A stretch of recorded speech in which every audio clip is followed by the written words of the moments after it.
O Brasil vai conversar hoje com o economista colombiano Daniel Gómez, que chefia o Departamento de Pesquisa sobre Competitividade no Fórum Econômico Mundial. O Daniel tem um doutorado em Economia da Universidade de Chicago e o Fórum é uma instituição internacional que promove a discussão sobre a importância da competitividade para o progresso econômico, desenvolvimento econômico dos países. Thanks so much for being with us today. What does it mean for a country to be competitive, and why should governments be concerned about this? Absolutely. So the World Economic Forum produces since 1979 the Global Competitiveness Report, which is our benchmarking tool monitoring competitiveness across the world. We define competitiveness as the set of factors and institutions that determine productivity in a country. And why is this important? Because productivity is the main factor determining growth, future income levels, and in general well-being. It's the necessary, maybe not sufficient, but necessary condition for improvements in the well-being of people. Can you explain to us a bit how does it work? How does competitiveness leads to economic progress? Absolutely. So when we think about economic growth, you can grow because you put more things into your production process, or more capital, more workers, more labor, more land, or you can grow because you start doing things differently, right? Better. You increase your productivity. You do more things with less. So that's why it's so important to figure out how to increase your productivity. And that's what competitiveness is. Competitiveness is all those conditions that allow you to do things better, to do things to produce more with less and get more out of your scarce resources. We've heard in the past decade, we got used to hear specialists, institutions such as the World Economic Forum, talk about how economic openness is an important driver of efficiency and therefore growth on income levels. But recently, apparently there has been a popular response against this trend that many developed and emerging countries have embraced in the past decades of opening their economies to global trade and investment. And some analysts have mentioned the exit of the United Kingdom from the European Union as an example of this response. Another one, more recent one, would be the election of Donald Trump in the United States with basically an anti-globalization discourse. Do you see this popular response as a sign that maybe globalization has failed to deliver economic prosperity to some segments of society? Definitely, I think that it's clear that a globalization has had distributional effects, but overall it's had a huge positive impact globally, right? So if we look at the effects of these globalization processes, we've seen millions of people pulled out of poverty in China, in Asia, in India, as countries have integrated, have started participating in the global economy.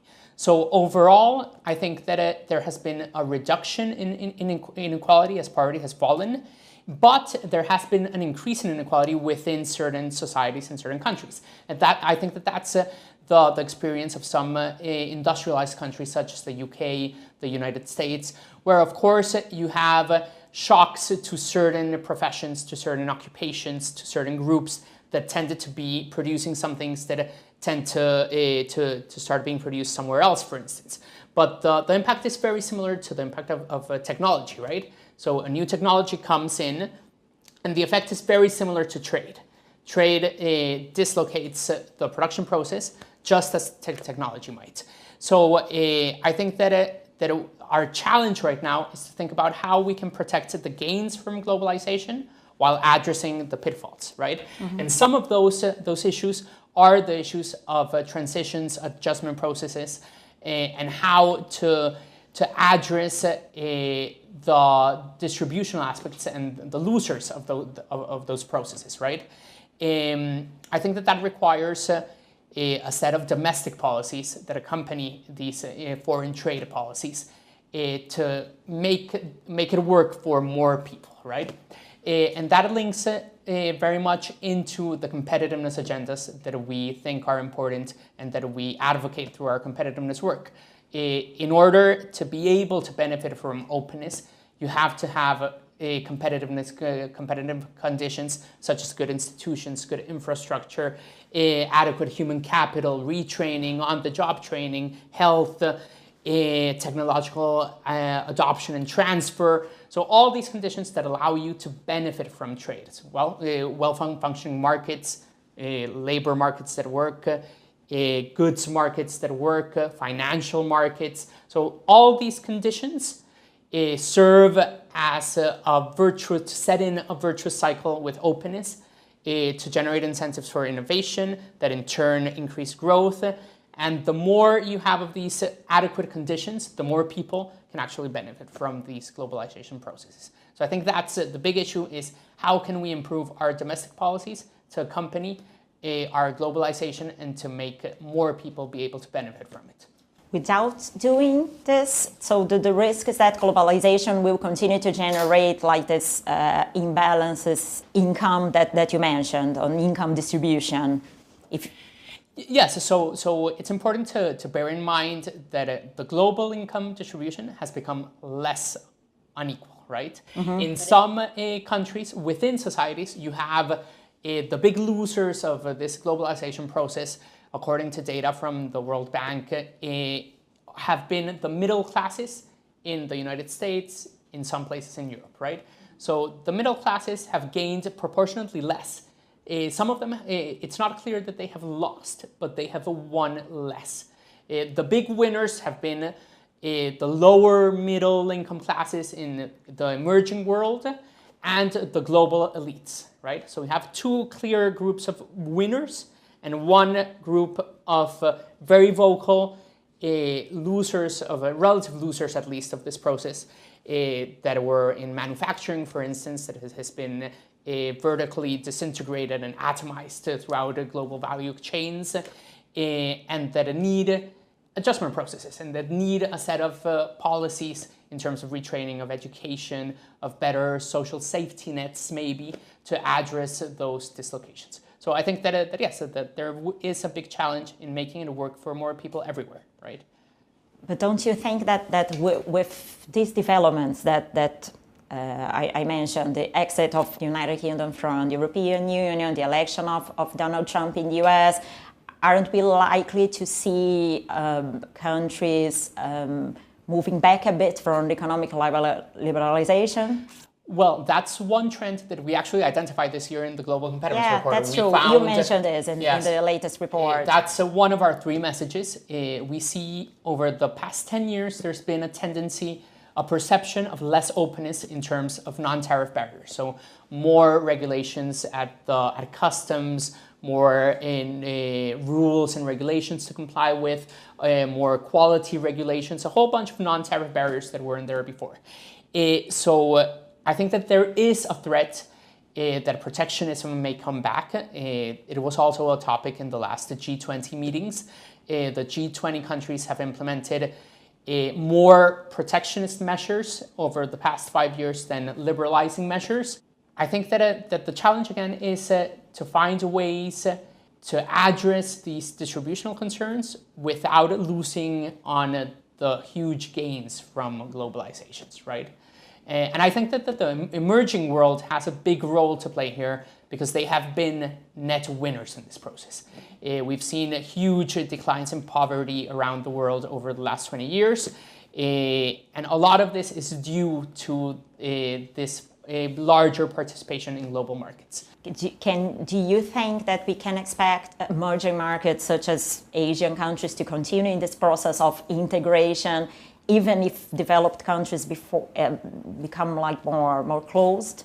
I think it is in their best interest for us to do it. It's very hard, this protectionist wave it can be very damaging because the global value chains are so integrated and dispersed around the world. So the effects can be really bad.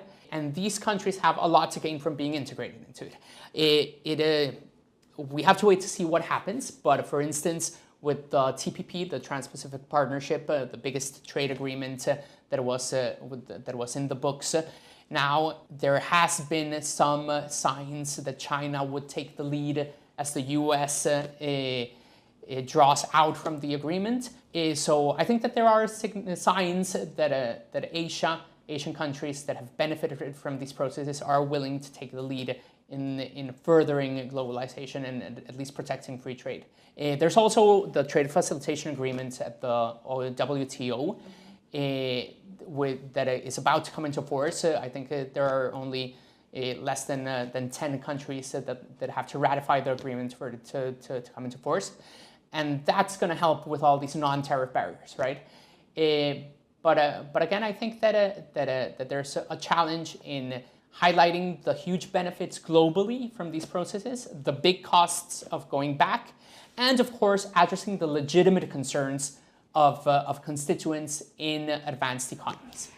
Now, talking about Brazil, it's been very discouraging for us Brazilians who are concerned about economic development to see year after year how Brazil has unfavorable positions in rankings such as the one that the World Economic Forum produces and other international rankings on the quality of secondary education or on the ease of doing business.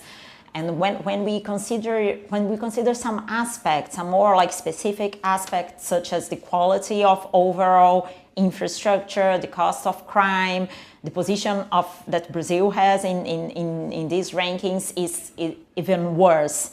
Why do you think that has been so difficult for Brazil to make progress in recent years on these specific fronts? The first thing to recognize is that making progress on competitiveness requires making progress on all of these pillars simultaneously, right? All of these things are complementary, and they are very coordination intensive, right? You need to coordinate within government. You have to coordinate it between national government and regional governments. You have to coordinate it between the public sector and the private sector. So it's a hard process to make progress in, right? That's the first thing to note. So the first thing that you have to address is these coordination failures, right? You have to establish mechanisms to improve the coordination and the collaboration between government entities. So, for instance, the Ministry of Trade with the Ministry of Agriculture and the Ministry of Education. They all have to join forces to be able to improve competitiveness of the agricultural sector and increase agricultural exports, for instance, right? And all these issues usually require coordination between different ministries, different agencies, and with your local governments and with the private sector. So addressing coordination is the first main issue that has to be in place. The other issue is the complementarity, right? So Brazil this year fell 6 positions in the Global Competitiveness Index, mainly driven by a big drop in the macroeconomic environment. And Brazil is not unique in this aspect because we are facing the end of the commodity cycle, of the commodity boom, and with the drops in a lot of the products that Brazil exports, like oil, Brazil is a net oil producer, the fall in prices has resulted in a fall in the value of exports, in a fall in government revenues. It also resulted in a depreciation of our currencies. That depreciation fed into inflation, and all these things impacted the macroeconomic environment pillar of the index. This in turn deteriorates the competitiveness environment and makes it harder for new sectors to emerge, right? So what we need is for this fall in exports of oil, of agricultural products, of commodities, basically, to be replaced by new sectors. So we need innovation, right? We need new sectors to emerge to take over that space.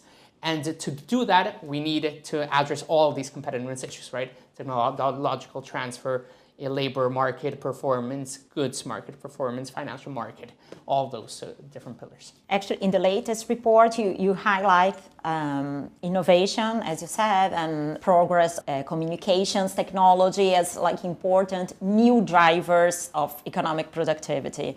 One question that I have is, how can a country, thinking again, for instance, about Brazil, how can a country which hasn't made sufficient progress on more basic things such as the quality of infrastructure or education, make progress on innovation, for instance? Is it possible, or do you have to follow some steps? Yeah, that's a very interesting question. So currently, the Global Competitiveness Index has 3 sub-indices. One is the basic requirements, which is infrastructure, institutions, macroeconomic stability, basic health and education. Then you have the efficiency enhancers, which are all the indicators of how markets work. And finally, you have business sophistication and innovation. The current thinking has kind of a stages of development concept embedded, where we think that we need the basic requirements, as you said, to be able to move on to innovation.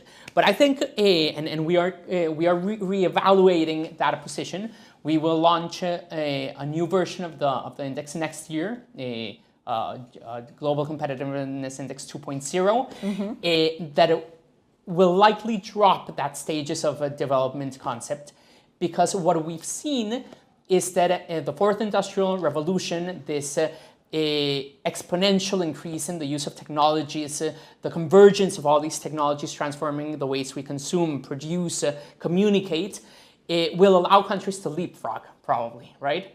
So there's a big possibility that we can make progress on competitiveness, investing in education, and skipping some of the steps that we thought were necessary before. So for instance, a very concrete little example from the index. We still consider the number of fixed telephone lines as an important infrastructure factor. But what we've seen is that a lot of countries have skipped this fixed line requirement and skip into mobile straight away, right? Mm-hmm. Another consideration, less concrete but more like conceptually general, is that all these new technologies and ways of doing business can improve the way our institutions work, the way our governments work, the way all this coordination between actors in the economy materializes.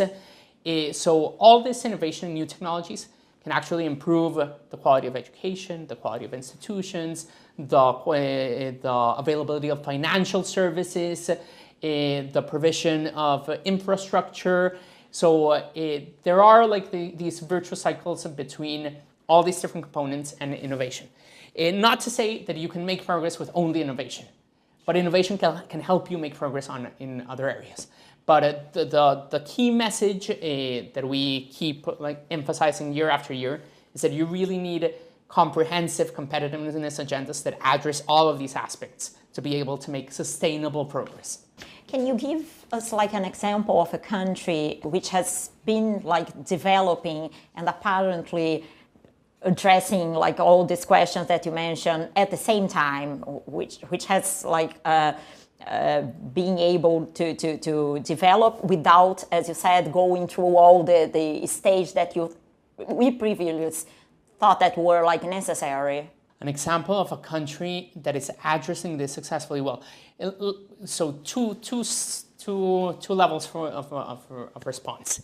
One is that the index, the benchmarking tools have been used in several countries as the starting point for national competitiveness systems that address this coordination and articulation issues. So one example is Colombia, that created its national competitiveness system in 2006 with a private branch, a public sector coordination mechanism, with a regional competitiveness council mechanism. So all these coordination mechanisms were set up in the national competitiveness agenda to be able to identify priorities, to create agendas of work on specific issues, to coordinate with the private sector and make a progress there. Colombia has has improved over the last 10 years, about 8 positions, 6 to 8 positions, I think. More recently, the Dominican Republic, so an island economy, small economy in the Caribbean, is also starting to build active agendas to start leapfrogging in competitiveness. This year they went up 6 positions, and they're just starting to build their coordination mechanisms.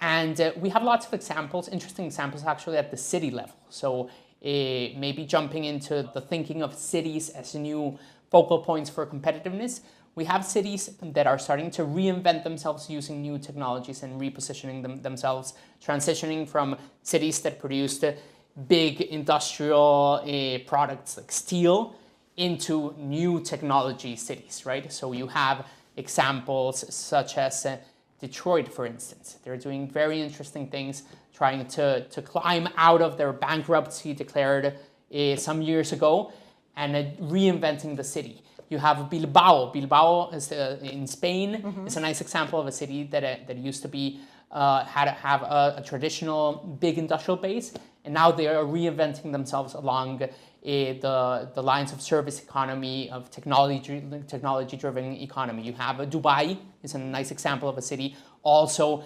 an oil exporting city that is also doing incredible things to reinvent itself. You have Monterrey in Mexico. That's another nice example where you had a big steel industry, like big tradition, what you usually think about when you talk about industry, heavy 19th, 20th century industry, and they are reinventing themselves into a technology and innovation hub. So you have interesting examples at the city level. Is it more difficult for a big country like Brazil to do something similar to what Colombia has done, for instance? So I think that the main issue is the coordination issue, right? Coordination and information issues.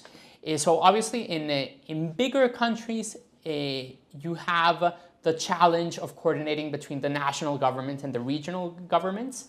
So that's why I see a lot of promise in these efforts that you have in Brazil of analyzing competitiveness at the city level, of creating these public-private collaborations between city-level governments and the private sector, all the work that Comunitas does, the Juntos program, all those things I think are interesting ways of addressing these coordination issues at the city level. It's not necessarily harder to make progress. I guess that the coordination issues could be harder in bigger economies. But you also have some advantages, right? So for instance, one of the key advantages that Brazil has in the competitiveness index is the huge market size, right? So smaller economies have to integrate into the world economy in order to gain economies of scale advantages, for instance. Brazil has a big market that you can leverage to gain cost efficiencies, economies of scale, to generate new sectors. When you mentioned the fact that Brazil has dropped in the index, partly because of the macroeconomic, the deterioration of the macroeconomic environment, you mentioned the end of the boom in the commodity cycle. What do you think about the conduction of macroeconomic policy itself? Did it play a role as well on these results? Well, we don't measure directly policies, right? So we measure the outcomes of those policies. So an increase in inflation, an increase in government debt, all this driven by these international shocks, right? There is a big challenge in addressing these issues through appropriate macroeconomic policies. But I think that one of the messages of the report is that addressing these macroeconomic challenges, it doesn't require only macroeconomic policy, but actually microeconomic policy. All these competitiveness issues that can help generate new growth engines, new growth sectors, can be a very effective response to things like current account deficits. That on the macro side, you could think of policies that reduce demand for foreign goods as a way to close that gap. The supply side response is no. Let's increase the competitiveness of the economy so that new sectors can emerge and fill that gap.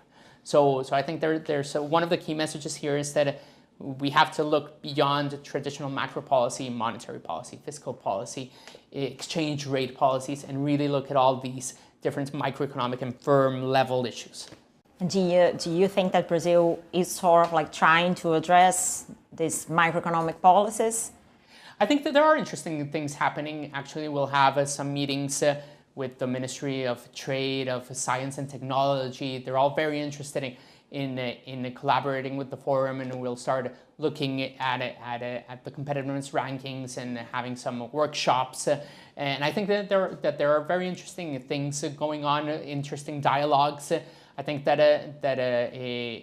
one of the key issues is to use these diagnoses to generate these coordination mechanisms and to address priorities, right? Mm-hmm. It's very important to, there are so many topics and scarce resources, scarce political capital, scarce time, basically, that it's very important to identify key bottlenecks and to get the right people in the room, both from the government and from the private sector, to address these issues with very coordinated and focalized agendas.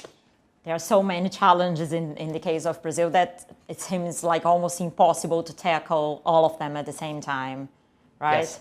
But we focused a lot on the negatives, on the fall, but there were also interesting things where Brazil improved.